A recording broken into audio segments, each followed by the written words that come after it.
Bonjour, je voulais vous parler de la façon dont je procède pour la fumigation de ma maison. Il existe plusieurs façons de procéder, chacun a la sienne et je respecte la façon des autres. Voilà. La façon dont je procède, déjà, pour la sauge. Plantez une sauge blanche dans votre jardin, d'accord, pour récupérer les feuilles quand vous en avez besoin. Vous les entassez, vous les nouez avec un fil de coton naturel et vous les mettez à sécher. Voilà, comme ça vous avez toujours des bâtons à disposition qui vous coûtent rien. Voilà, donc c'est très important aussi. Si vous êtes en appartement, vous la mettez dans un pot. Alors, voilà. Ensuite, il faut un récipient. Pourquoi un récipient? Parce que parfois, vous avez des petites flamèches rouges qui tombent, donc c'est pour éviter de mettre le feu. D'accord? Vous avez des personnes qui utilisent des abalones, ce sont des coquillages. Donc, s'il vous plaît, n'utilisez pas les abalones pour écraser votre bâton de sauge. Vous allez abîmer votre nac, donc ça coûte cher. Et il faut respecter aussi ce très beau coquillage. Donc, prenez juste un récipient, ça fera l'affaire. Voilà. Vous sortez les animaux si vous en avez, pour pas qu'ils soient enfumés également.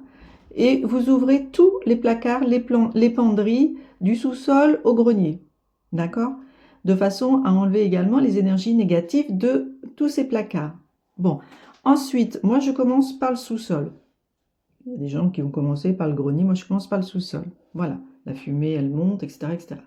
Donc, quand vous faites la maison, vous commencez, alors vous pouvez partir si vous le souhaitez de la porte du garage, hein, d'accord? Et puis comme ça c'est votre repère en fait, voilà. Et donc vous faites le tour dans le sens des aiguilles d'une montre ou pas, hein, c'est comme vous le sentez, et vous longez bien les murs, d'accord? Vous longez bien les murs, la porte de garage. Si vous avez des placards qui ont été ouverts au préalable, vous mettez aussi de la sauge dans les placards, etc., etc. Le principal, surtout, est d'enfumer au maximum. Ensuite, vous montez l'escalier qui monte à votre rez-de-chaussée, donc vous l'enfumez bien. Vous ouvrez la porte, vous rentrez dans votre rez-de-chaussée, et là, pareil, vous repartez de la porte, votre point de repère, et vous faites le tour en faisant l'intérieur de vos placards, de la cuisine, de la salle, etc., etc., etc. Les toilettes et la salle de bain. Vous avez des gens qui ne veulent pas faire les toilettes et la salle de bain parce que ce sont des points d'eau. Bon, les points d'eau, de toute façon, l'abattant des toilettes est toujours fermé. Hein, c'est très important de toujours fermer l'abattant pour les énergies, et l'eau est conductrice. Et dans votre salle de bain ou salle de douche, vous pouvez aussi passer la sauge, vous enfumez bien. Voilà. Une fois que vous avez fait votre rez-de-chaussée, vous montez à l'étage si vous en avez un, vous enfumez également votre escalier, et puis vous enfumez toutes les pièces qu'il y a à l'étage. Voilà. Une fois que tout ça est fait, que tout est bien enfumé partout, vous éteignez votre bâton de sauge, donc vous pouvez le passer sous l'eau, c'est pas grave, ou alors vous aurez mis au préalable du sable dans votre récipient et vous le plantez dans le sable. Voilà, il s'éteindra. Ensuite, vous allez redescendre dans votre sous-sol et là, vous allez commencer par ouvrir la porte du garage et les fenêtres pour que les énergies puissent sortir. Pour bien aérer toutes les pièces. S'il y a un petit courant d'air, c'est encore mieux. Vous laissez ouvert, vous montez à votre rez-de-chaussée et vous ouvrez également la porte d'entrée, une fenêtre, pour qu'il y ait un courant d'air qui se fasse et que les fumées s'échappent avec les énergies qu'il y aura à emmener également. Pareil à l'étage, hein, vous ouvrez Velux, fenêtre, ce que vous pouvez, pour laisser échapper toutes les fumées. Voilà. Une fois que ça, c'est fait, vous retournez dans votre sous-sol, vous fermez tout, rez-de-chaussée, vous fermez tout avec les placards, etc.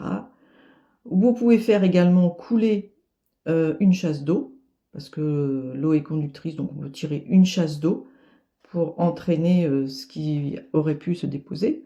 Pareil au niveau de la douche et de l'évier, laissez couler un petit peu d'eau. Et puis voilà, c'est chose faite, vous n'oubliez pas de rentrer vos animaux, hein, ne pas les laisser dehors.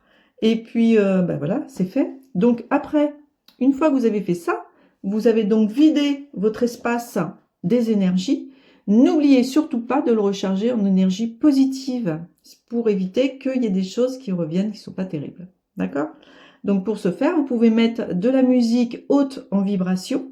D'accord? Il en existe, c'est souvent de la musique classique, bien qu'il paraît que les Bee Gees, certains morceaux des Bee Gees soient haut en vibration, donc pourquoi pas.